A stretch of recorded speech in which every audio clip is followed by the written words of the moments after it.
Hello दोस्तों, कैसे हैं आप लोग। उम्मीद करता हूं कि आप लोग अच्छे होंगे। और राकेश मैथ क्लासेस में आपका तहे दिल से स्वागत है। दोस्तों, आज पूरी दुनिया में लॉकडाउन की स्थिति बनी हुई है। इसमें एक बात नोटिस किसी ने नहीं किया है कि पूरी दुनिया में लाखों करोड़ों प्रेमी होंगे और वो एक दूसरे से कभी अभी अभी तक लॉकडाउन में नहीं मिल पा रहे होंगे। तो उसी के लिए मैं एक अर्ज करना चाहता हूँ, आप लोगों को कुछ कहना चाहता हूँ। तो थोड़ा अर्ज कीजिए। एक प्रेमी एक प्रेमिका को कहता है इस प्रकार: प्यार के हसीन सूरत है आप, किसी की जिंदगी की ज़रूरत है आप।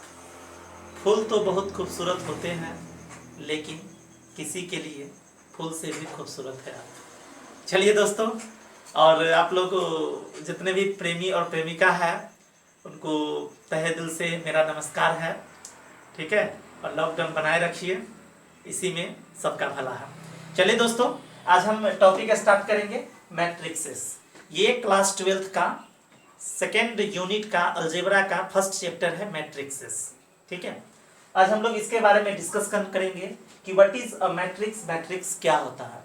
आज आपको समझ में आ जाएगा कि मैट्रिक्स क्या होता है, और जितना भी इससे क्वेश्चन प्रॉब्लम होगा आप उसको आसानी से सॉल्व कर सकते हैं। चलिए दोस्तों, तो आज हम मैट्रिक्स पढ़ते हैं। मैट्रिक्स को सबसे पहले इसका हम कंसेप्ट पढ़ते हैं। कंसेप्ट में मैट्रिक्स का कंसेप्ट क्या है। ठीक है, तो पहले हम समझेंगे कि मैट्रिक्स किसको कहते हैं। मैट्रिक्स हिंदी में बोलते हैं आव्यूह।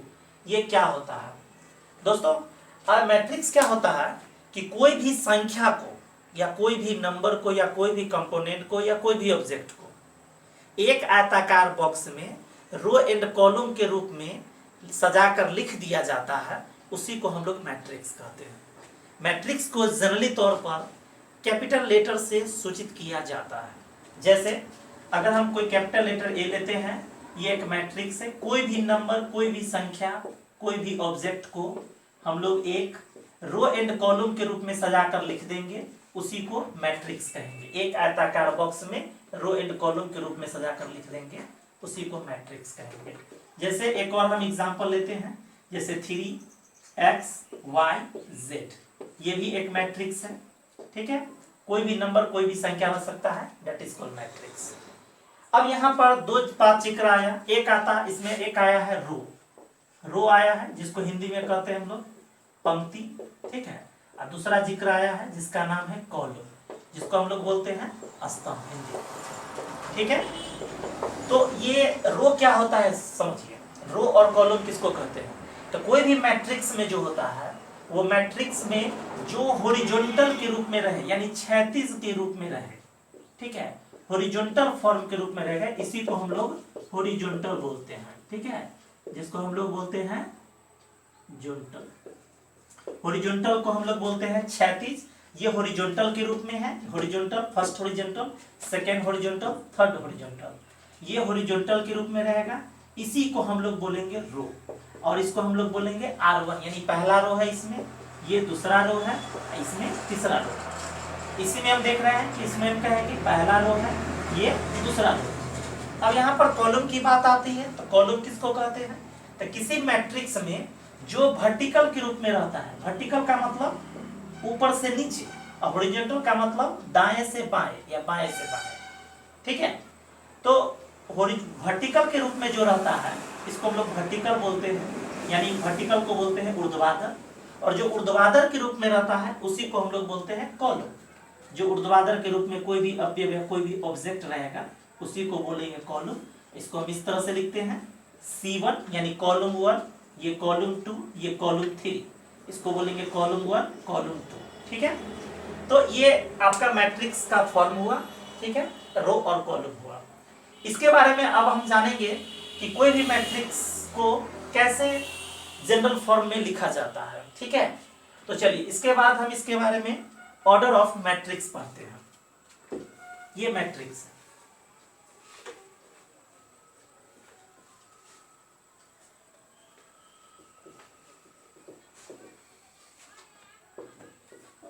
अब हम लोग पढ़ते हैं इसका ऑर्डर ऑफ मैट्रिक्स।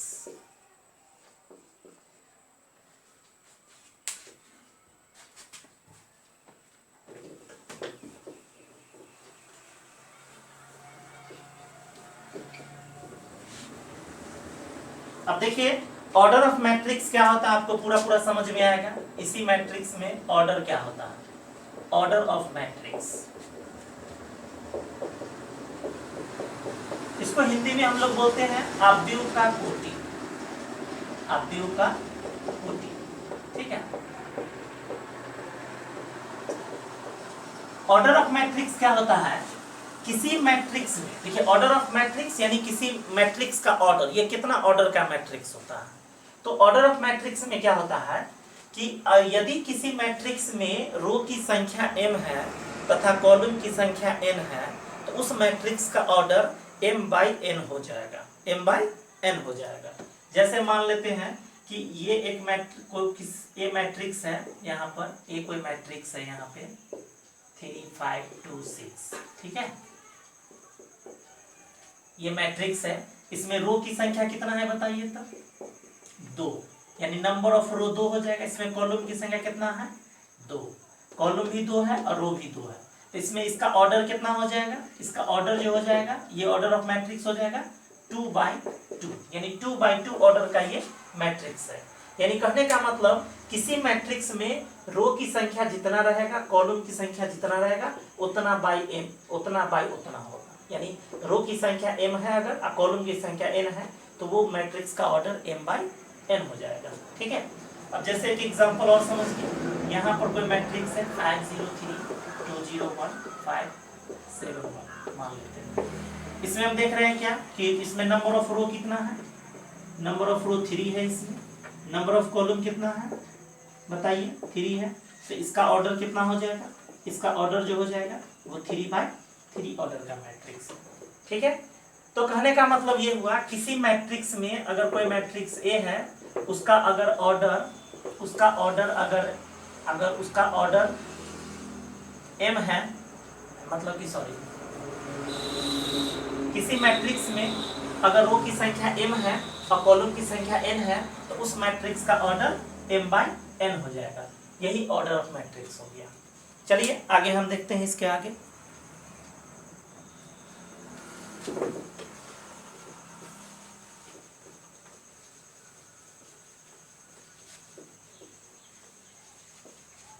अब चलिए हम लोग मैट्रिक्स समझ गए हैं, मैट्रिक्स का ऑर्डर समझ गए हैं, मैट्रिक्स के अंदर जो भी अवयव रहता है उसको हम एलिमेंट बोलते हैं, ठीक है, एलिमेंट यानी अवयव बोलते हैं उसको। अब हम समझेंगे general form of matrix, matrix का जनरल फॉर्म क्या होता है। एक्चुअली में जनरल फॉर्म का मतलब होता है व्यापक, उसको हिंदी में बोलते हैं, यानी दुनिया में कोई भी चीज है सबका जनरल फॉर्म है, सबका, दुनिया में जितना भी चीज है सबका एक जनरल फॉर्म है, वो चाहे वो जीव हो या निर्जीव हो, कोई भी हो, सबका एक जनरल फॉर्म है। मान लेते हैं कि आप किसी दूसरे दुनिया में चले जाइएगा और वहाँ पर आपको समझाना पड़े कि मेरे दुनिया का आदमी किस तरह से रहता है, तो एक आप मैप बना करके बताइएगा कि इस तरह से ये ऐसे यहाँ के लोग हैं, इसके 2 हाथ 2 पैर, उसके बाद एक सर, इस तरह से होता है, तो वो एक आदमी है, हम लोग मेरे गोला में इस तरह से है, तो इस तरह से आप उसको आप जाहिर कीजिएगा। लेकिन सब चीज़ का वही जनरल फॉर्म है, वैसी के हम लोग जनरल फॉर्म कहते हैं। तो आखिर मैट्रिक्स का जनरल फॉर्म क्या होता है, मैट्रिक्स का जनरल फॉर्म, ठीक है, general form of matrix, general form of matrix, general form matrix क्या होता है समझिए। अब देखिए पूरे दुनिया का जितना अवयव है सब हम इसके अंदर रख रहे हैं, ये क्या होता है पहले समझिए। जनरल फॉर्म क्या होता है कि कोई भी मैट्रिक्स में जो अवयव यहाँ पर रहता है वो अपने आप को दर्शाता है कि मैं पहला रो में हूँ और पहला कॉलम में हूँ, और उसको हम लोग लिखते हैं A11। अब यहाँ पर अगर हम A12 लिखते हैं, यानी ये अपने आप को दर्शा रहा है कि यहाँ पर जो भी एलिमेंट होगा वो पहला रो और दूसरा कॉलम में होगा। यहाँ पर जो अवयव होगा, ठीक है, वो अपने आप को दर्शाएगा कि मैं पहला रो में हूँ और पहला रो में और तीसरा कॉलम में हूँ। इस तरह से ये बढ़ते चला जाएगा। और यहाँ देख रहे हैं 1 1 1, तो यहाँ पर भी 1 होगा, 1 2 3, तो यहाँ पर कितना हो जाएगा, 3 4 5 10 20 50 अनंत। अनंत को हम लोग मान लेते हैं, इसको मान लेते हैं n मान लेते हैं, अनंत को n मान लेते हैं। यानी यहाँ पर कोई अवयव रहेगा तो अपने आप को बताता है कि मैं कहां पर हूं, तो दूसरा रो और पहला कॉलम में हूं, उसी को हम लोग लिखते हैं A21। समझ रहे हैं दोस्त? A22 यानी दूसरा रो दूसरा कॉलम, A23 दूसरा रो तीसरा कॉलम। इसी तरह से यहाँ 2 2 2, तो यहाँ पर भी 2 होगा। 1 2 3 4 5 10 20 50 अनंत, अनंत तक चला जाएगा ये। समझ रहे हैं ना? अब यहाँ पर क्या होगा, अगर ये अपने आप को यहाँ पर जो अवयव रहेगा अपने आप को दर्शाएगा कि मैं तीसरा रो में हूं और पहला कॉलम में हूं। फिर ये दर्शाएगा मैं तीसरा रो में हूं और दूसरा कॉलम में हूं।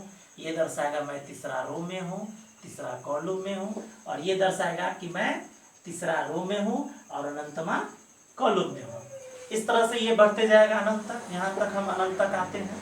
तो अनंत में देख रहे हैं क्या? अब यहाँ देखिए 1 2 3, तो यहाँ पर हो जाएगा कितना अनंत। अब एगो को अनंत n माने हैं, तो एक को हम मान लेते हैं m। यहाँ 1 1 1, तो यहाँ पर भी 1 हो जाएगा। अगर इसको अनंत तक हम ड्रैग करते हैं तो 1 2 3, तो यहाँ पर कितना हो जाएगा अनंत, क्योंकि 3 4 5 10 20 50 करोड़ अनंत। तो अनंत को हम m मान लेते हैं। 2 2 2, तो यहाँ पर 2 हो जाएगा। यहाँ देख रहे हैं a 1 2 3, तो यहाँ पर भी अनंत हो जाएगा अनंत। फिर 3 3 3, तो 3 हो जाएगा। इस तरह से हम क्या बनाएंगे यहाँ पे? अब देखिए 1 2 3, तो यहाँ पर अनंत, अनंत को m लिख देंगे। ये क्या हो जाएगा अनंत। ये n है, तो यहाँ पर भी n हो जाएगा। कहने का मतलब ये हुआ कि इस मैट्रिक्स में रो m है और कॉलम n है, यानी m बाई n ऑर्डर का मैट्रिक्स है। ये अनंत ऑर्डर का मैट्रिक्स है। ये क्या था? अनंत ऑर्डर का। दुनिया का जितना भी ऑब्जेक्ट है या कोई भी नंबर है, जितना भी ऑब्जेक्ट है वो पूरे इसके अंदर समाया हुआ है। जितना भी मैट्रिक्स लिखेंगे इसी के अंदर लिखेंगे। और ये जो नंबर है ये 11 21 या 31 12 22 32 13 23 33 या अनंत, ये अपने आप को दर्शाता है कि मैं किस जगह पर हूँ। यानी अपन यहाँ पर जो नंबर है वो चीख चीख के कह रहा है कि मैं तीसरा रो में हूँ और पहला कॉलम में हूँ, इसीलिए इसको हम बोलते हैं A31। ठीक है, इस तरह से अनंत हो जाएगा। अब इतना बड़ा फॉर्म है, इसको छोटा हम कैसे लिखेंगे? इसको हम छोटा इस तरह से लिख सकते हैं। जैसे देखिए a बराबर, ये बहुत सारे, इतना बड़ा है, ये अनंत ऑर्डर का है। इसको हम ऐसे लिख सकते हैं, एक मैट्रिक्स छोटा में a लिख देंगे, यहाँ पर लिख देंगे i j और यहाँ लिख देंगे m इंटू n। अब यहाँ पर i j भाई क्या है? तो i क्या है? तो i को हम लोग बोलते हैं रो। क्या बोलते हैं? रो। और j को हम लोग बोलते हैं कॉलम। क्या बोलते हैं? कॉलम। यानी i को इंडिकेट करता है रो और j को इंडिकेट करता है कॉलम। यानी एक मैट्रिक्स अनंत इंटू अनंत ऑर्डर का है, जिसमें i का मान, i जो है रो को दर्शाता है और j जो है कॉलम को दर्शाता है। यही स्टैंडर्ड फॉर्म हुआ। ठीक है। अब जैसे एक एग्जांपल में इस तरह से आपसे पूछा जाएगा कि भाई कोई मैट्रिक्स है, ये कोई मैट्रिक्स है, इसका ऑर्डर बताइए। तो बताइए कितना ऑर्डर हो जाएगा? तो इसमें नंबर ऑफ रो 2 हो जाएगा, इसमें नंबर ऑफ कॉलम कितना हो जाएगा? 3 हो जाएगा। तो बुआ इसका ऑर्डर कितना हो जाएगा बताइए? तो ऑर्डर 2/3, यानी 2 रो है, कॉलम 3 है, तो इसका ऑर्डर 2/3 हो जाएगा। समझ रहे हैं मेरी बात? इसमें हम पूछेंगे कि बुआ A11 का मान कितना है? तो क्या कहिएगा? 3 है। A12 का मान कितना है? तो क्या कहिएगा? 4 है। A12 का मतलब कि अपने आप को दर्शाता है कि मैं पहला रो में हूँ और दूसरा कॉलम में हूँ। तो पहला रो में हूँ और दूसरा कॉलम में हूँ, वो कौन नंबर है? तो 4 नंबर है। अब यहाँ पर अगर A21 के बात करेंगे तो A21 का मतलब A21, तो A21 का मतलब कितना हो जाएगा? दूसरा रो और पहला कॉलम। तो दूसरा रो और पहला कॉलम में कितना है? 4, तो A21 बराबर 4 हो जाएगा। समझ रहे हैं? तो यही आपका स्टैंडर्ड फॉर्म हुआ। और जो भी मैट्रिक्स है इसी के फॉर्म में लिखा जाता है। जनरली तौर पर मैट्रिक्स जो होता है, ये हम आयताकार बॉक्स कर रहे हैं, इसमें आप मैट्रिक्स को इस तरह से भी लिख सकते हैं।